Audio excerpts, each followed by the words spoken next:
Here we go. Here we go. First of all, a little bit about myself. I'm a retired Marine, 1979 to 2000.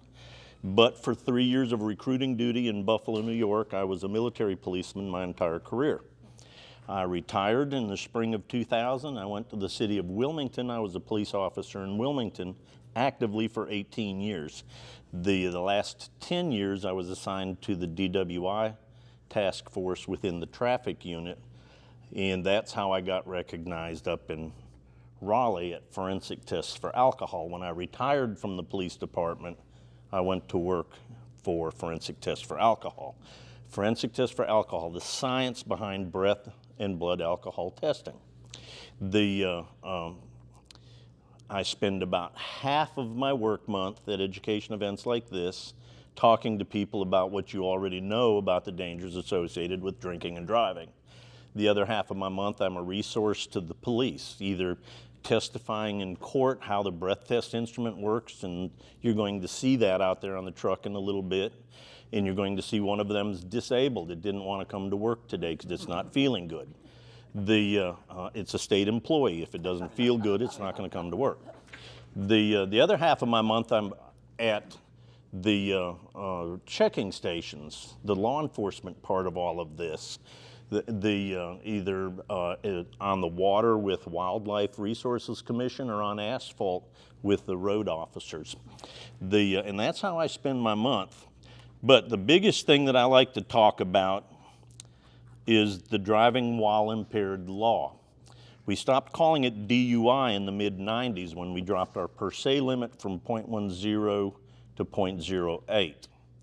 Is 0.08 the legal limit? Yes or no? Yeah, as far as I know it is. Is it? I don't know. Is it illegal to drink and drive? Yeah, Since when? since they put that 0.08 thing. Oh, well, here's where we're going to find out. I hope you can. I'm going to sit because we're going to read because I love to read. I told you this is very interactive. So let's look up that DWI statute real quick. It happens to be 20-138.1. You're gonna write that down, right? So here we are. Does anybody want to read for me, or would you like me to read? Here it is. We love your voice. So this is it, 20-138.1, right? Impaired driving. I want you to read that statute out loud to your friends, but stop when I tell you to stop. Okay. Offense. A person commits the offense of impaired driving if he drives any vehicle upon any highway, any street, or any public vehicular area within this state. Keep going. Number 1, while under the influence of an impairing substance or... Stop. So the words shall and should mean something in the, you should do this today. You have options. You shall do this. You have no options. You do it or I'm going to blowtorch you. You're going to get in trouble. The or, and, any. If you operate any vehicle upon any street, any highway, any public vehicular area, that's some fancy language for a parking lot, while under the influence of any impairing substance. Or, did you hear anything in there about 0.08? Not a word. So my lowest guilty plea as an officer in Wilmington was a 0.03. She hit 7 cars. The officer, I would do those roadside sobriety tests trying to see if somebody's impaired because we're looking for signs of impairment. Because it's not really difficult to stand on one leg for 30 seconds and count. And it's not difficult to walk 9 steps and turn in a manner and walk 9. You've been walking all your life. You've been standing on one foot, some of it. And then we look at your eyes for something called horizontal gaze nystagmus, and we'll see that on the video. Or, Number 2, after having consumed sufficient alcohol that he has at any relevant time after the driving, an alcohol concentration of 0.08 or more. there's that 0.08. The results of a chemical analysis shall be deemed sufficient evidence to prove a person's alcohol concentration. So, appreciable impairment, meaning noticeable. We say the word appreciable means noticeable.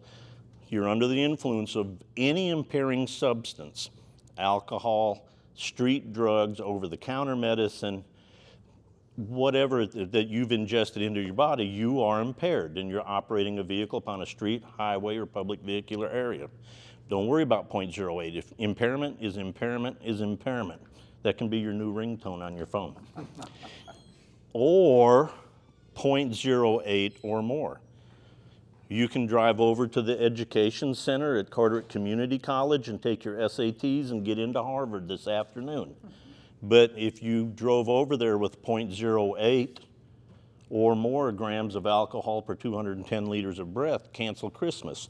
Governor Cooper says you are driving while impaired, no matter how well you do on those tests. Or Number 3, with any amount of a Schedule I controlled substance as listed in GS 90-89 or its metabolites in his blood or urine. there it is.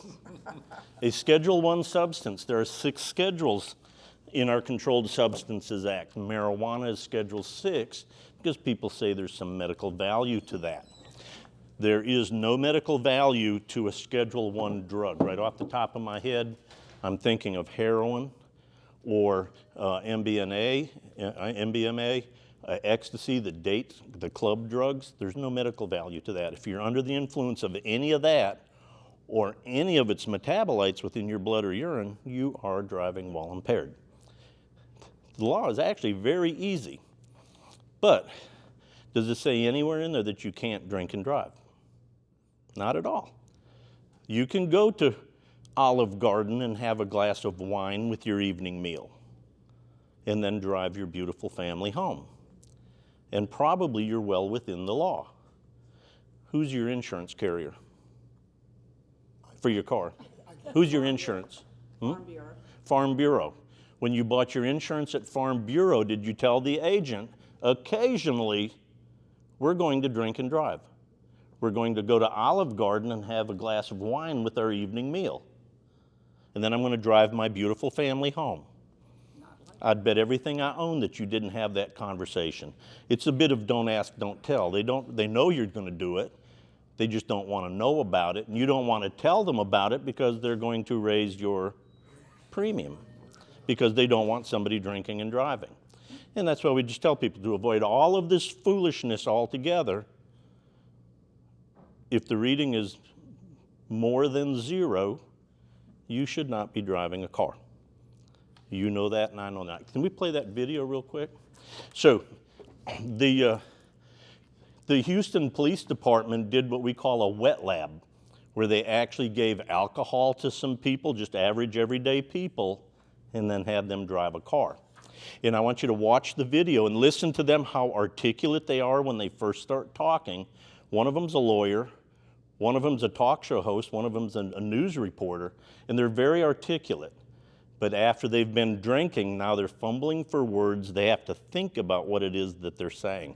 You just watch the video and you can look right at them and see that they've been drinking.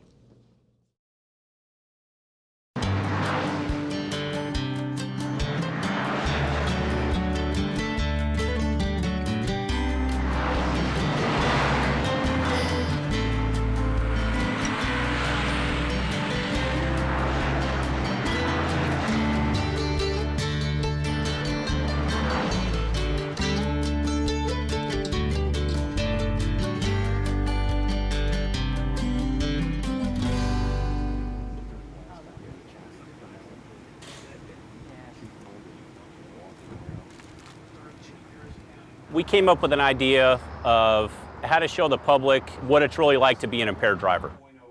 The idea behind it is to take people that are not police officers. They're people from all different walks of life and different professions. And we brought them out to the police academy and we got them intoxicated and we put them in cars to drive a course that we had set up out there. And really wanted to do it to see what their reactions were going to be sober, intoxicated, then a little more intoxicated, and to see what they were going to do so we could bring it out and show the public what it's really like to be an impaired driver. DWI is a major problem we've all covered as journalists in our streets on a regular basis, right? We've all been there to cover stories about people killing other people, damaging other people's lives, impacting so many people in our community. So to have the chance to do it under the auspices of the Houston Police Department, whose job it is to keep these guys, the bad guys, off the streets, certainly is an opportunity we're interested in experiencing and bringing to our viewers. It does seem like a good idea. It's interesting, the lawyer part of me, is a little surprised that we're able to do it.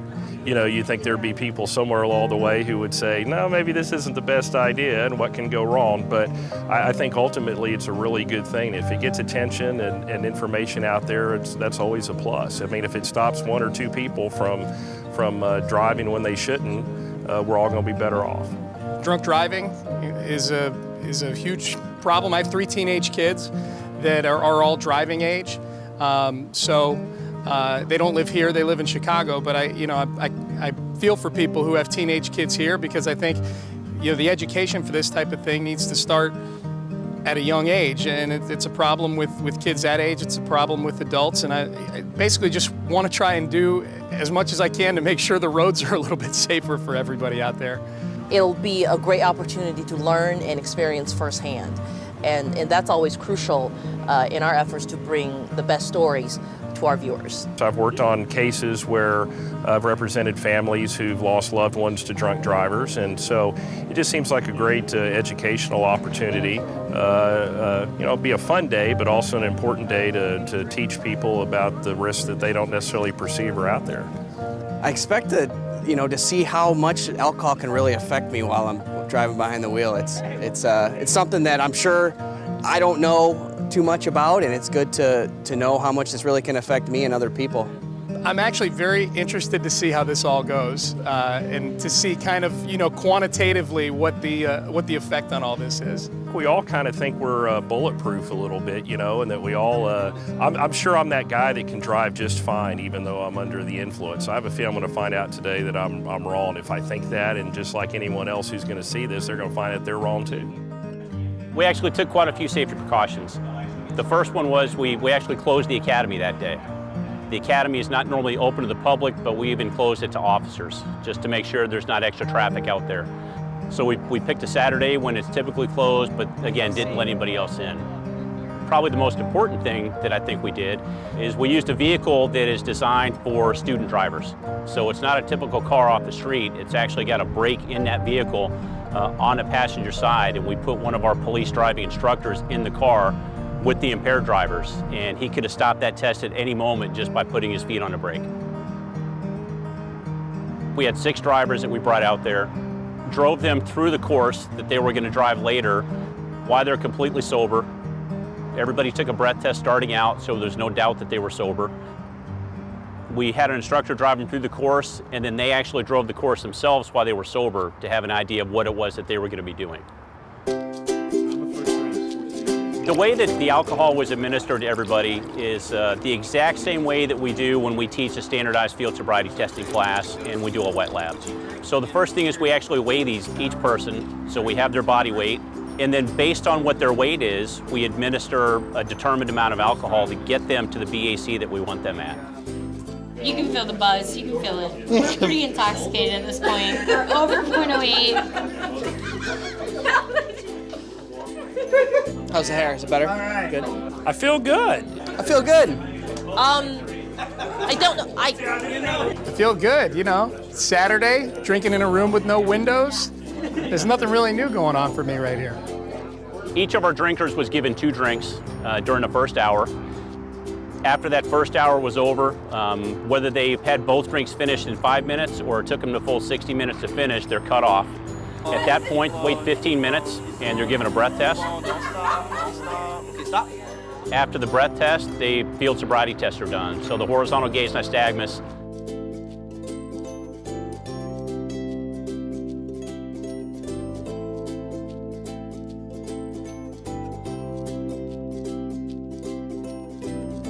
The walk and turn, and the one-leg stand. Each of those tests are scored, and we documented those to know where they were at that point. I am about halfway through solid drink number 2. About 2 drinks, I can tell I've been drinking. I think I can still drive, but I don't know. The course was difficult. I mean, it really took a lot to maneuver each cone, and you had to be, 2 steps ahead to be able to, navigate each turn. There are some cones that have the name of my bumper on them out there, I think. It's an interesting dynamic. I think it's the same thing people think when they do drive. I feel like I can drive, but there's the other part of my brain that knows, no, I probably shouldn't be driving. But consciously, I know I can drive.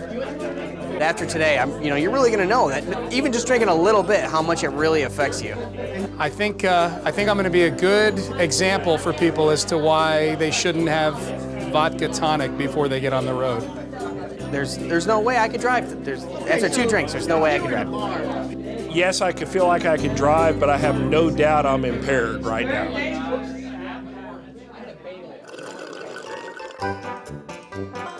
There were a few of the people that thought the course was difficult while they were sober, and as they became more intoxicated, they thought the course became easier, which is something that we kind of expected to see. As they're driving through the course, they would hit some cones, but not to the point where they're really blowing out a whole line of cones. But it shows their judgment, shows their decision making, because what they're doing is they're cutting their turns a little bit short. Maybe they're turning a little bit too wide. And some of those little things that we look for out on the street is exactly what we're seeing out there on that driving course.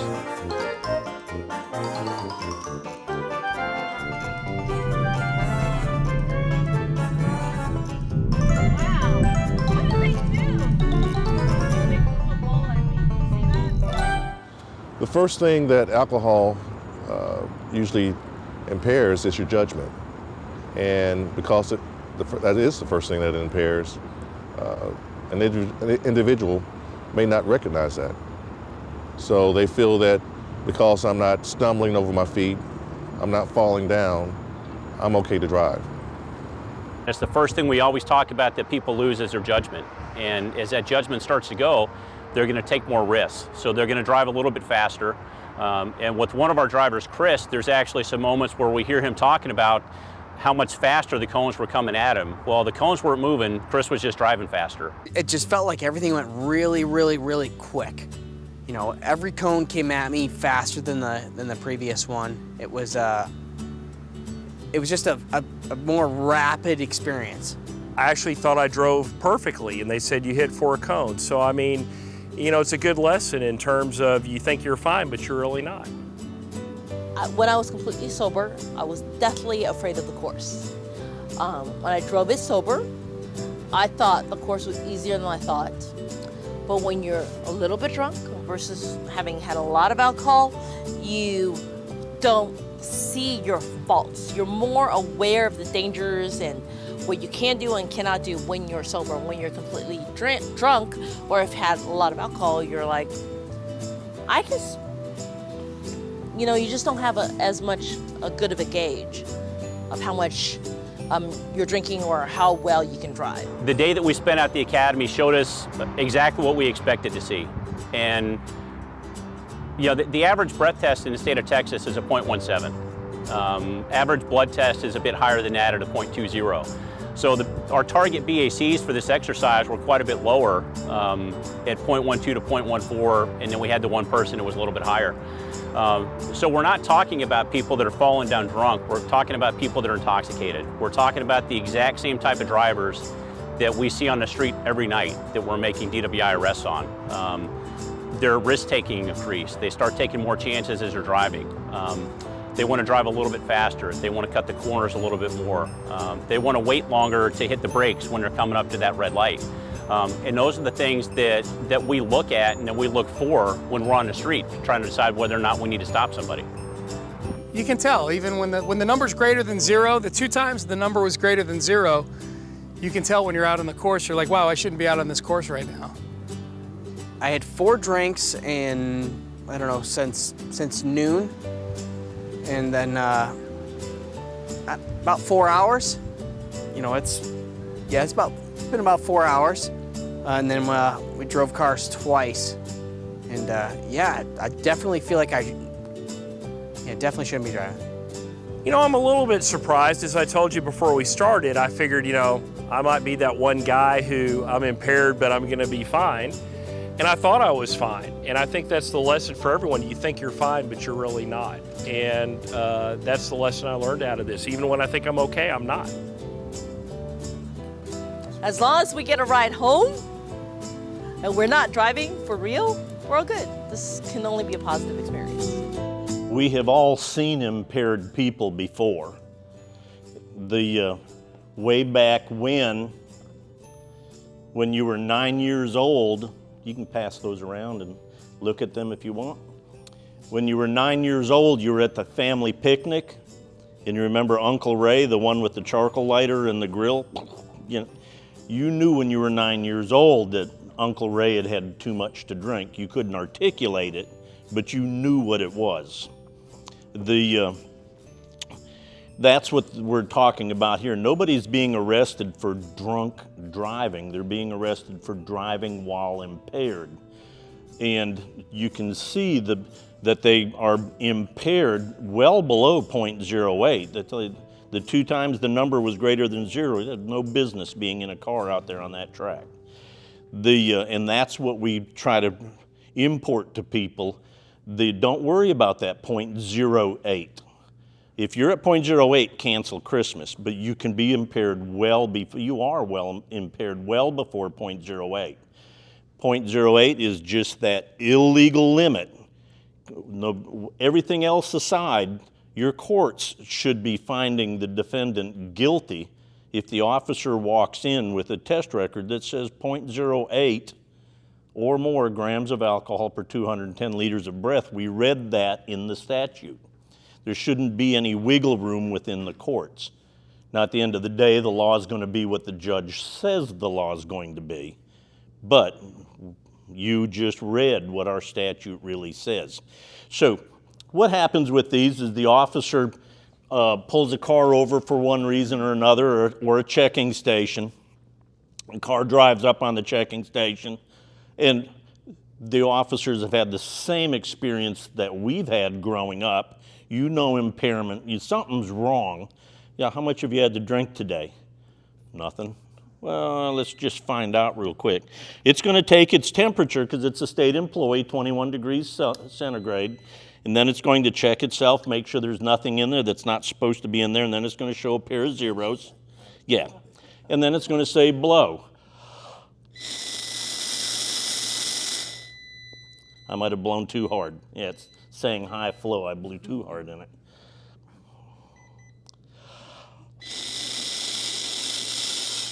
There it is.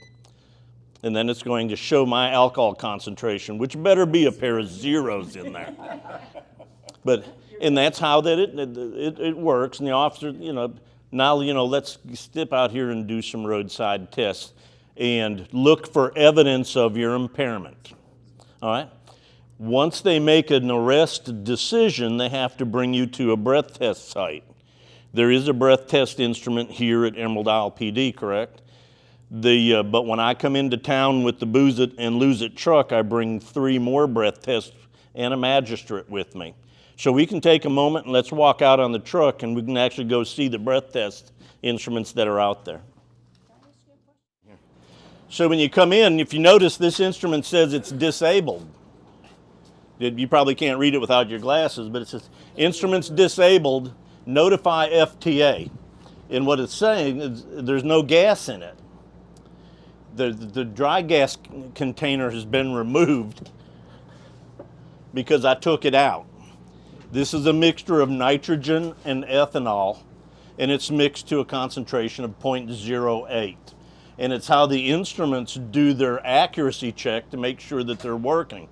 The instrument that's here at the Emerald Isle Police Department, at least once every 4 months, someone from Forensic Tests for Alcohol comes and does a preventative maintenance on the instrument to ensure that it's working as advertised.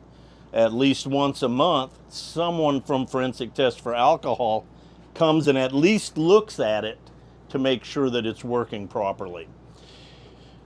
Because I shake and roll going down the roadway, I cover Hyde County, North Carolina, down to New Hanover County, inland to Johnston County.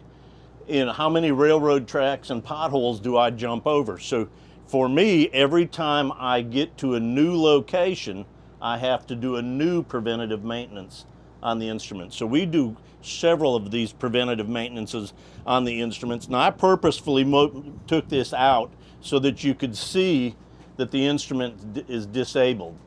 If you find yourself in a jury for a DWI case and the officer walks in with a test record, you can be assured that this instrument was doing exactly what it's supposed to be doing, because it's a state employee. If it doesn't feel good, it's just simply not going to come to work. It's going to say, I'm disabled, and you have to go find another instrument. So, have a seat. Right there. Right. No, that's the easy way out. Have you had anything to drink alcohol-wise in the last 24 hours? All right, you can open that up. So, this test site looks like any other test site in North Carolina. When you come in and look, there's the implied consent rights. You have been charged with an implied consent offense. Under the implied consent law, you can refuse any test, but your driver's license will be revoked for 1 year and could be revoked for a longer period of time under certain circumstances, and an officer can compel you to be tested under other laws. The test results or the fact of your refusal will be used as evidence at trial. Your driving privilege will be revoked immediately for at least 30 days if you refuse any test, or the test result is .08 or more, 0.4 or more if you're driving a commercial vehicle, or .01 or more if you're under the age of 21. After you are released, you may seek your own test in addition to this test. You may call an attorney for advice and select a witness to view the testing procedures remaining after the witness arrives, but the testing may not be delayed for these purposes longer than 30 minutes from the time you're notified of these rights. You must take the test at the end of 30 minutes, even if you have not contacted an attorney or your witness has not arrived. Need your signature right there. You're simply signing that I read those implied consent rights to you. This is what I just read to him. All right. So, 30 minutes, statutorily, the officer has to wait 15 minutes. That's to make sure that there's no residual mouth alcohol. That's just one of 3 different safeguards that we have built into this process to eliminate any chance that you had a sip in the car just before you got arrested, just before your breath test. You have 30 minutes to contact an attorney or a witness, so we teach the officers just wait 30 minutes. And you know, what's 15 more minutes among friends? When you come in, you're going to sit down, read those implied consent rights. The officers that have been trained by us have a card that looks just like that. They cannot manipulate this instrument in any manner. They simply insert their chemical and analyst card into the card reader right here, and then they insert your driver's license into the card reader, and it will auto-populate all their information. The instrument's all set up. All right, so here's from this point on, the instrument's going to tell me everything it wants me to do. I'm ready to start the test. Touch the space bar. Now and forevermore, you will be record number 2409. Now, Raleigh will be able to see what we're doing when I download the instrument, but the Division of Motor Vehicles will not see anything because we haven't put your license in there, so you don't got to worry about any of that. All right.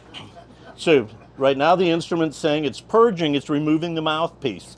When it's purging, it's purging that 5-inch sample chamber that's inside here. The Intoximeter electrochemical infrared Series 2 breath test instrument. Infrared, there's an infrared light looking down through that sample chamber. It wants to check that blank and make sure there's nothing in that sample chamber. So once it comes up and says pass, you're going to own anything that goes into that sample chamber. If it sees something in there that it doesn't like, it'll say that our sample chamber is unstable. It'll try to purge itself again. If it can't, then we'll just have to find a new instrument. Blank check passed. All right, so now you're going to own everything that's in there. It's a state employee, so it says please quite a bit. It says please wait. It's just going to wait for a minute to catch up and make sure that it's ready to collect a breath sample. Did you play sports in high school? Varsity or junior varsity? Both. All right, so you know the difference between varsity and junior varsity. All right, this has to be a varsity breath sample, none of this JV nonsense. All right, state employee, it says please blow. So I'll hold on to the mouth, you just put your mouthpiece on there. There you go. Just seat it in there, there you go. I find it's easier to lick my lips a little bit, make a good seal on the mouthpiece, take a deep breath, and blow until I tell you to stop. Blow, keep blowing, keep blowing, keep blowing, keep blowing, keep blowing. Stop. You can take that off. That's yours to keep for New Year's Eve. 0 grams of alcohol per 210 liters of breath. I would have been mortified if it read anything in there, but it displays the result.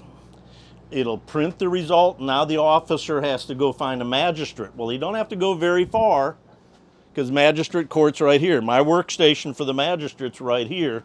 Your first appearance in the judicial system is going to be right here on the truck, on the shoulder of the road. The officer is going to come up and swear to the magistrate something called probable cause.